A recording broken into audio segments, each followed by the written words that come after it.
వెన్నెల ఉదయాన్నే లెగిచి దేవుడి గుడిలో పూజ చేసుకొని, బయటికి హారతి తీసుకొని వస్తూ ఉంటుంది. అది చూడగానే అక్కడ ఉన్న వాళ్ళందరూ అయితే ఒక్కసారిగా షాకయిపోతూ ఉంటారు. ఇదేంటి ఇలా వస్తుంది అని చెప్పేసయితే నాగమ్మ అనుకుంటూ ఉంటుంది. ఇంతలో హారతి పళ్ళాన్ని తీసుకొని వచ్చి, "పెద్దత్తయ్య హారతి తీసుకోండి" అని చెప్పేసయితే అంటూ ఉంటుంది. ఆ మాటలు వినగానే అక్కడ ఉన్న నాగమ్మ అయితే ఒక్కసారిగా షాకయిపోయి, అక్కడ ఉన్న వెన్నెలను చూస్తూ ఉండిపోతుంది. "ఏంటత్తయ్య అలా చూస్తున్నారు? మీకే చెప్తుంది హారతి తీసుకోండి" అని చెప్పేసయితే అంటూ ఉంటుంది. ఇంతలో అక్కడ ఉన్న నాగమ్మ మాత్రం "ఏంటే నాటకాలు ఆడుతున్నావా ఏంటా?" అని చెప్పేసయితే అడుగుతూ ఉంటుంది.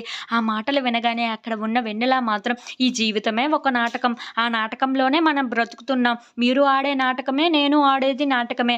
కానీ మన జీవితాలు మాత్రం ఒకే విధంగా పోతున్నాయి చూసారా?" అని చెప్పేసయితే అంటూ ఉంటుంది. ఆ మాటలు వినగానే అక్కడ ఉన్న నాగమ్మ అయితే చాలా కోపంగా వెన్నెల వైపు అలా చూస్తూ ఉండిపోతుంది. ఇంతలో అక్కడ ఉన్న వెన్నెల మాత్రం "అవును, మన జీవితాలే నాటకాల రూపంలో వెళ్తూ ఉంటాయి. వాటికి అనుగుణంగా మనం వెళ్ళిపోవడమే అంతే" అని చెప్పేసయితే అంటూ ఉంటుంది. ఆ మాటలు వినగానే అక్కడ ఉన్న నాగమ్మ మాత్రం "ఏంటి రాత్ర ఆ నాటకం ఆడావు? ఏదో పెద్ద ఎవరు నీకు ఏదో చేసేసినట్లుగా గట్టి గట్టిగా అరుపులు అరుస్తూ ఏవో మాటలు చెప్పావు కదా! ఇప్పుడేమో ఇలా ఉదయాన్నే లెగిచి పూజ చేసుకొని వచ్చావు. నాకేంటో అర్థం కావటం లేదు" అని చెప్పేసయితే అంటూ ఉంటుంది. ఇంతలో అక్కడ ఉన్న వెన్నెల మాత్రం సాంప్రదాయబద్ధకంగా పూజ చేసుకొని వచ్చి హారతి తీసుకోమంటే "ఈ మాటలన్నీ అంటున్నారేంటి అత్తయ్య" అని చెప్పేసయితే అంటూ ఉంటుంది.